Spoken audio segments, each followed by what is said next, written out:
임교희의 행복한 동행 챕터 6 투명 영성 마음이 청결한 자는 복이 있나니 그들이 하나님을 볼 것이미요. 마태복음 5장 8절. 우리는 내면의 세계를 소유한 존재요, 영적인 존재이다. 아이러니한 것은 내 마음을 내가 잘 알지 못한다는 것이다. 내면의 죄로 인해 하나님과 원수된 것으로 꽉 채우고 있을 때는 모든 것이 불투명하다. 우리가 죄악된 삶을 사랑하고 죄를 짓고 살면서도 전혀 내면에 대한 관심이나 내면의 세계에 대해서 생각하지 않는다. 오히려 편견과 무관심으로 일관해버린다. 때때로 내면에서 답답한 느낌이나 불안한 무엇인가를 느끼곤 하지만 그것을 무시하고 일반적인 것인 양 여기고 살아간다. 하지만 무의미하고 건조한 삶을 오랫동안 살아온 사람일수록 더 큰 갈증과 답답함이 내면에서 굳어짐으로 영혼의 마비가 온다.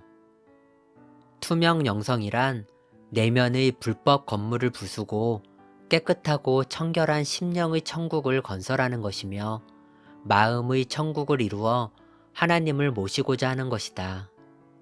구약시대에는 특정인을 빼고는 하나님을 보는 것은 곧 죽음이었다. 그러나 예수님을 통해 우리는 하나님을 볼 수 있고 성령님을 통해 하나님의 마음을 느낄 수 있다. 그러므로 투명성을 통해 마음에 하나님을 초대해야 한다. 투명함이란 맑고 깨끗함을 말한다. 마음이 청결하다는 것은 과연 무엇일까? 청결하다는 것은 하나님께 대하여 한 마음을 가졌다는 것이고 마음의 복잡함이나 불신이 없다는 것이다. 본래 인간은 하나님의 형상으로 그분의 속성이 우리의 근본 마음이다. 그러나 죄로 인해 우리의 마음이 혼탁해지고 불투명해졌다. 투명함은 하나님의 형상의 회복이다. 청결함과 투명함은 하나님의 본성이고 인간의 창조 본성이었다. 내가 투명하지 못하는 이유 중에 하나는 하나님을 오해하기 때문이다. 불신앙은 하나님을 오해하는 데서부터 시작된 것이다. 투명 영성을 소유하려면 하나님을 바로 아는 지식이 있어야 한다. 하나님은 투명하게 회개하고 고백하는 자를 용서하시고 더 큰 자비를 베푸시며 보혈의 공로로 죄 씻음을 주시는 분이라는 절대적인 믿음이 있어야 투명할 수 있다. 인간의 수준에 하나님을 맞추지 말자. 또한 투명함은 내적으로 건강한 사람에게 있는 것이다. 내면이 건강하지 않고 상처가 치유되지 않으면 투명함을 갖기 어렵다. 수치심으로 자신을 투명하게 드러내기보다는 가리고 덮고 거짓으로 포장하고 외식으로 진정한 자아를 가두어 버린다. 지금은 찾아볼 수 없지만 옛날에 구슬치기 놀이 문화가 있었다. 구슬의 겉은 굉장히 투명한데 그 속을 자세히 들여다보면 꽃무늬가 그려져 있기도 하고 나뭇잎이 그려져 있기도 하고 어떠한 형태가 그 안에 그려져 있었다. 우리의 투명 영성도 다르지 않다는 생각을 한다. 내면이 아름답고 건강하면 투명하고 싶고 오픈하고 싶기에 마음은 저절로 열린다. 투명함은 거룩을 소망하고 성결을 목표로 경건의 삶을 추구하는 사람의 몫이다. 내가 거룩을 소망하는 만큼 투명하려 하고 성결에 대한 갈망만큼 투명하다. 투명 영성은 거룩함과 성결함에 목표를 둔다. 하나님이 거룩하시니 우리도 거룩해야 하나님을 볼 수 있기 때문이다. 투명 영성은 무장해제다. 두려움보다는 사랑을 믿어라. 두려움과 사랑 앞에서 사랑을 선택해라. 그것이야말로 자신을 진정으로 보호하는 믿음이다. 부족하면 부족한 대로, 약하면 약한 대로 인정하는 것이 무장해제이다. 우리가 육체를 가지고 있는 한 죄를 계속 지을 수밖에 없다. 그렇다면 우리는 어떻게 투명성을 유지할 수 있을까? 투명함을 더 투명하게 만드는 비결은 바로 고백이다. 솔직한 고백과 섬세한 회개는 놀라울 정도로 우리의 영혼을 건강하게 하며 투명하게 한다. 영혼이 투명하게 되면 무한한 세계와 영원한 세계, 영적 세계를 볼 수 있다. 투명이라고 하는 것이 나 자신에게 주는 유익은 굉장히 크다. 많은 사람들이 많은 은사를 사모한다. 어떠한 은사보다 퀄리티가 높은 영성이 투명 영성이다. 마음이 깨끗하고 청결하여 투명하면 하나님을 보는 영안이 열린다. 하나님과의 소통이 가능해진다. 하나님과의 일치성을 찾아간다. 내가 투명 영성을 소유하고 유지하게 되면 내 마음이 에덴이 될 수 있다. 에덴에 내려오셔서 아담과 교제하셨던 하나님을 상상해보라. 그리하면 투명한 마음에 깃드시는 하나님의 빛과 천국을 맛보게 될 것이다. 내가 투명하지 않으면 영은 어두워지고 혼은 혼탁하여 혼란하고 마음은 이중적으로 갈라진다. 생각은 복잡하여 삶이 무질서해진다. 투명 영성으로 마음에 하나님을 모시고 심령의 천국을 이루어 보라. 하나님과 관계뿐 아니라 사람과의 관계에서도 굉장한 영향력을 준다. 진짜 가깝고 투명한 관계는 듣고 싶은 말, 하기 좋은 말만 하는 관계가 아닌 바른 말, 아픈 말까지 하고 들을 수 있는 수용력이 따라와야 투명한 관계이다. 비겁하지 않고 투명하게 진실을 말할 수 있는 사람은 믿음과 신뢰, 그리고 내적으로 건강하고 거룩을 꿈꾸는 사람이다. 투명 영성은 또 다른 말로 청결의 영성이라고 할 수 있다. 옷을 벗어야 때를 밀 수 있다. 목욕탕을 갔는데 다른 사람들을 못 믿겠다고 수치심에 속옷을 벗지 못한다면 어떻게 될까? 관계에서도 내가 옷을 어느 만큼 벗었는지는 참 중요하다. 강제로 벗기는 것은 의미가 없다. 스스로 벗을 수 있을 때 의미가 있는 것이다. 투명함과 수용력은 함께 가는 인격이다. 지금 당신은 어디까지 옷을 벗었는가? 외투를 벗은 사람은 거실까지 들어온 사람이다. 속옷을 벗은 사람은 침실까지 들어온 사람이다. 관계의 향상은 친밀한 관계, 열린 관계, 짐을 함께 지는 관계일 때 가능하다. 많은 사람들이 자신은 겉옷만 벗고 친밀한 관계라고 착각하면서 짐을 함께 지려고 한다. 하지만 속옷까지 벗지 않으면 절대 짐을 함께 질 수 없다.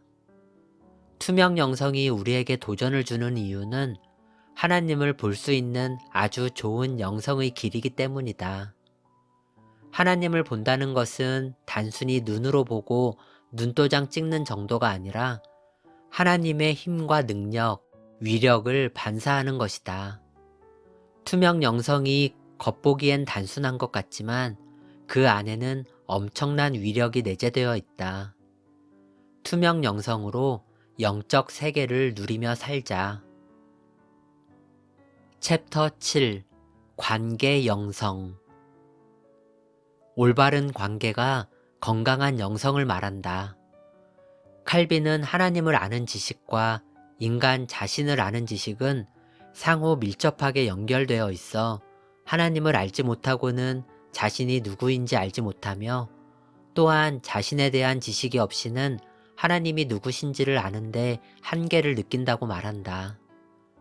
하나님을 아는 만큼 자신을 알게 되고 하나님을 알아야 관계가 깊어진다. 하나님과 인간 관계의 출발은 하나님이 인간을 창조하시면서 시작되었다. 만물을 창조하신 이유 역시 인간을 위하여 창조하신 것이다.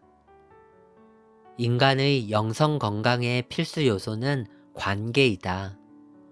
관계를 보면 그 사람의 건강 상태를 확인할 수 있다. 영적인 세계가 열려야 건강한 관계를 맺는다. 하나님의 임재를 체험할 수 있는 곳에서 얻어지는 경이감이나 놀라운 감격 등은 신비로운 체험들이다. 하나님의 임재는 인간의 눈으로 하나님을 보는 것이 아니라 영적인 눈으로 하나님을 보고 자신을 보는 것이다. 사울이 다메섹에서 겪은 임재의 체험은 신비롭고 경이로운 일이었다.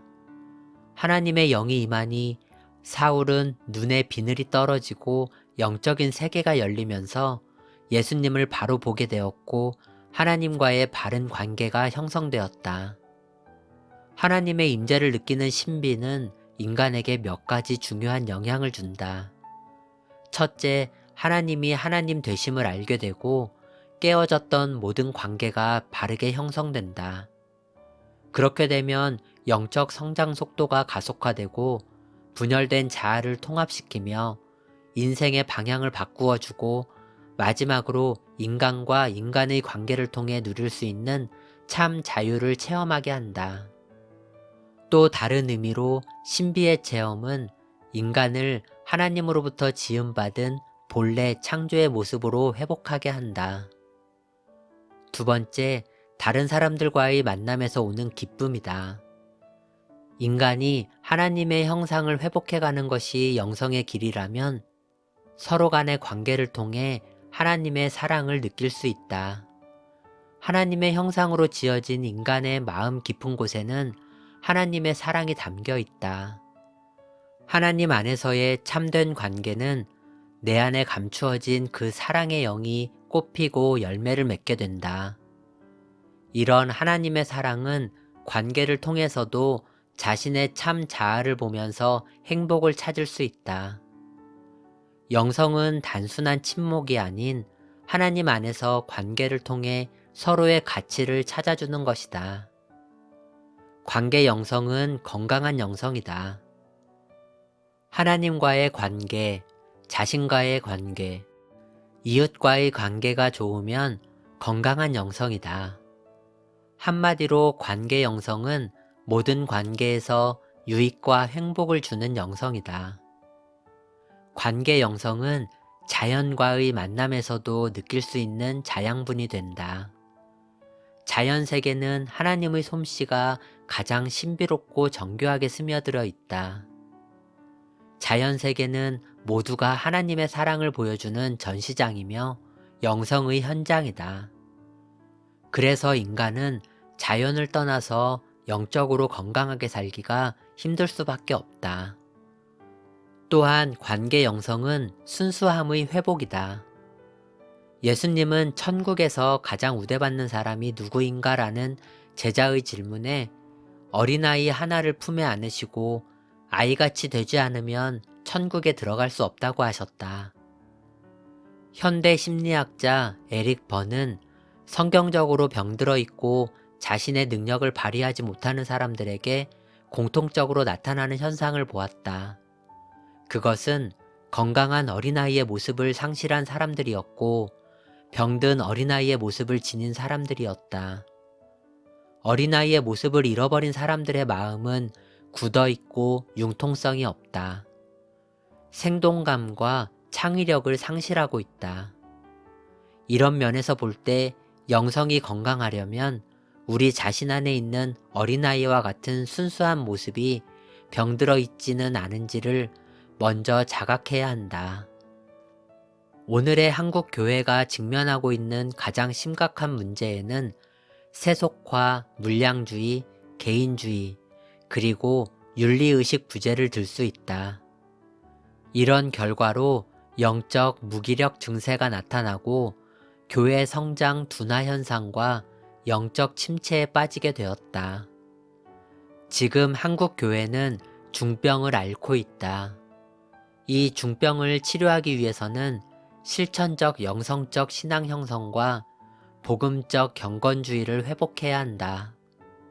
그리스도인들이 성경은 많이 알지만 그 말씀대로 살지 않는다. 그래서 세상 사람들이 한국 교회와 그리스도인들을 신뢰하지 않는다. 초대교회는 이 시대의 물량주의의 현상이 아니라 관계 중심의 공동체를 이루었다. 하나님과의 관계는 어떠한가? 한 하나님을 두고 목적은 모두가 다르다. 올바른 관계 영성을 맺지 못하고 있기에 하나님의 임재가 없는 인격으로 다른 사람과의 관계도 이권 위주의 자기중심적인 비신앙적인 관계를 추구한다. 관계 영성은 인격의 성화와 생활 영성 운동으로 균형 있는 삶을 이루는 것이다. 이웃과의 올바른 관계를 가지려면 자신과의 관계가 건강해야 하고, 자신과의 건강한 관계는 하나님과 건강한 관계를 갖게 한다. 자신과의 관계가 잘못 형성되면 감정적인 반응이 격하게 나타난다. 늘 분노가 쌓여 있어 미움, 원한, 용서하지 않음, 저항과 비판의식, 낙담 등이 신체적, 정신적으로 문제를 일으키고 관계에 미숙함을 보인다. 자신과의 관계가 건강하지 않으면 타인과의 관계가 어려워진다.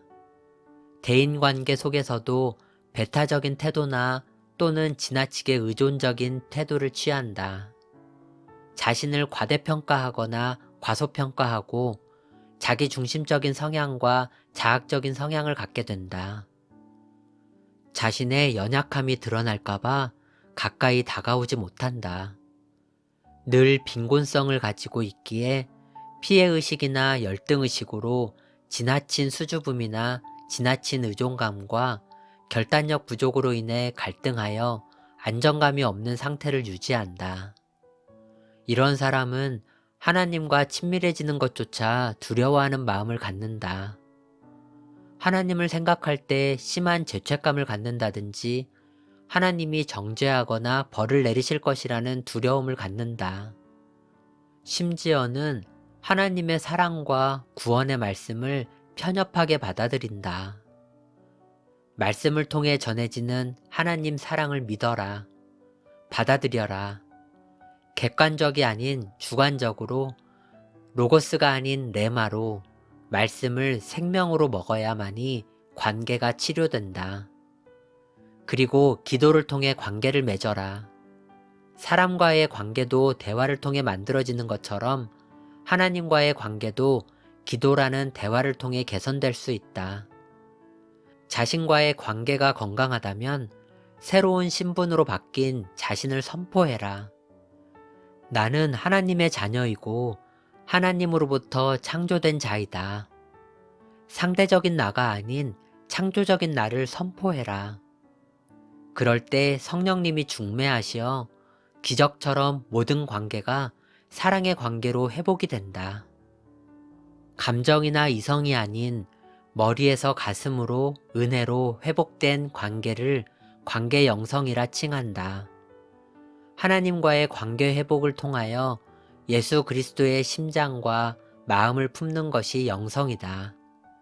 관계 영성은 이기적인 자아가 이타적인 사람으로 바뀌고 성숙됨을 말한다. 관계 영성으로 이기심을 잡자. 챕터 8 온리 영성.